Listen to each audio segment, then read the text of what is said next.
ಕನ್ನಡ ಸಾಹಿತ್ಯವು ತನ್ನ ವಿಶಿಷ್ಟ ಶೈಲಿ, ಸಾಹಿತ್ಯದ ಸಾಧನೆ ಮತ್ತು ಸಾಂಸ್ಕೃತಿಕ ವೈಭವದಿಂದ ಜಗತ್ತಿನಲ್ಲೇ ಒಂದು ಸರ್ವಶ್ರೇಷ್ಠ ಸ್ಥಾನ ಹೊಂದಿದ್ದು, ಅದರ ಮಹತ್ವವನ್ನು ಮುಂದಿನ ಪೀಳಿಗೆಗೆ ಪರಿಗಣಿಸುವುದು ನಮ್ಮ ನಿಮ್ಮೆಲ್ಲರ ಹೊಣೆ ಎಂದು ಸಮ್ಮೇಳನದ ಅಧ್ಯಕ್ಷ ಪ್ರೊಫೆಸರ್ ಸಂಪಿಗೆ ತೋಂಟರಾಧ್ಯ ಹೇಳಿದರು. ತುರುವೇಕೆರೆ ಪಟ್ಟಣದ ಶ್ರೀ ಸತ್ಯಗಣಪತಿ ಆಸ್ಥಾನ ಮಂಟಪದಲ್ಲಿ ನಡೆದ ತುರುವೇಕೆರೆ ತಾಲೂಕು 6ನೇ ಕನ್ನಡ ಸಾಹಿತ್ಯ ಸಮ್ಮೇಳನದ ಅಧ್ಯಕ್ಷತೆ ವಹಿಸಿದರು.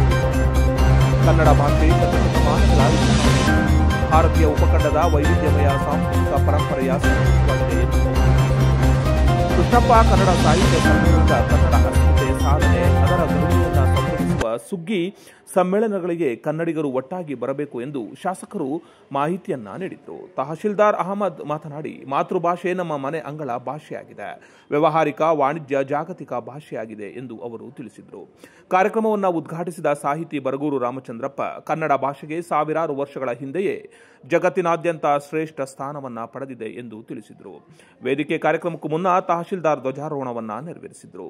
ಕಾರ್ಯಕ್ರಮದಲ್ಲಿ ಹಲವು ಸಾಂಸ್ಕೃತಿಕ ಕಾರ್ಯಕ್ರಮಗಳು ನಡೆದವು. ಪ್ರಸನ್ನನಾಥ ಸ್ವಾಮೀಜಿ ಸಾನ್ನಿಧ್ಯವನ್ನ ವಹಿಸಿದ್ರು. ಸಮ್ಮೇಳನದ ಅಧ್ಯಕ್ಷರು ವಿಶೇಷ ಉಪನ್ಯಾಸವನ್ನ ನೀಡಿದರು. ಇದೇ ಸಂದರ್ಭದಲ್ಲಿ ಎಸ್ಎಸ್ಎಲ್ಸಿ ಮತ್ತು ಪಿಯುಸಿ ಅಲ್ಲಿ ಅತ್ಯುತ್ತಮ ಅಂಕವನ್ನ ಗಳಿಸಿದಂತಹ ವಿದ್ಯಾರ್ಥಿಗಳನ್ನ ಗೌರವಿಸಲಾಯಿತು.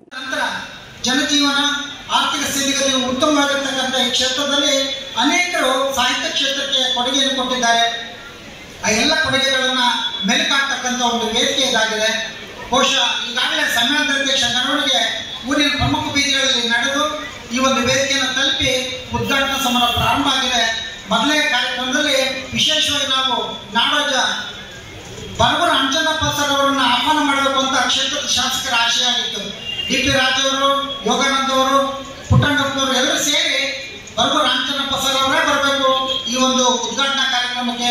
ಈ ಒಂದು ಜಿಲ್ಲೆಯ ನಾಡಿ ಮಿಡಿತವನ್ನು ಅರ್ತಿರ್ತಕ್ಕಂಥವ್ರು, ನಮ್ಮೆಲ್ಲರಿಗೂ ಜಾಗೃತಿಯ ಮಾತುಗಳನ್ನು ಆಡ್ತಕ್ಕಂಥವ್ರು, ಪ್ರೇರೇಪಣೆ ಮಾಡೋದಕ್ಕೆ ಬರಬೇಕು ಅಂತ ಆಹ್ವಾನ ಮಾಡಿದಾಗ ಅತ್ಯಂತ ಸಂತೋಷದಿಂದ ಬಂದು ಇವತ್ತು ವೇದಿಕೆಯಲ್ಲಿದ್ದಾರೆ. ನಮ್ಮೆಲ್ಲರ ಭಾಗ್ಯ.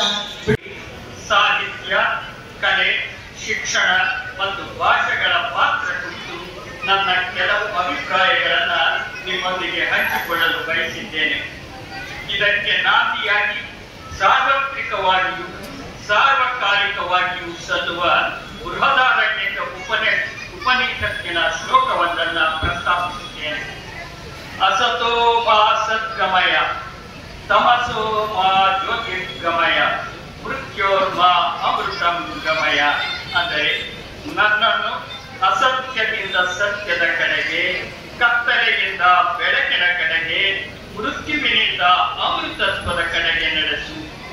ಮೃತ್ಯುವಿನಿಂದ ಅಂದರೆ ನಾಶವಾಗುವುದರ ಕಡೆಯಿಂದ, ಅಮೃತತ್ವಕ್ಕೆ ಅಂದರೆ ನಾಶವಾಗದಿರುವುದರ ಕಡೆಗೆ ನನ್ನನ್ನು ನಡೆಸು. ಮಾನವನು ಸರ್ವವನ್ನು ಒಳಗೊಳ್ಳುವ ಪ್ರೇಮ ಜ್ಞಾನಗಳ ಐಕ್ಯತೆಯ ಸ್ಥಿತಿ ಕಡೆಗೆ ನಡೆಯಬೇಕು ಎಂಬುದು ಸಂದೇಶ.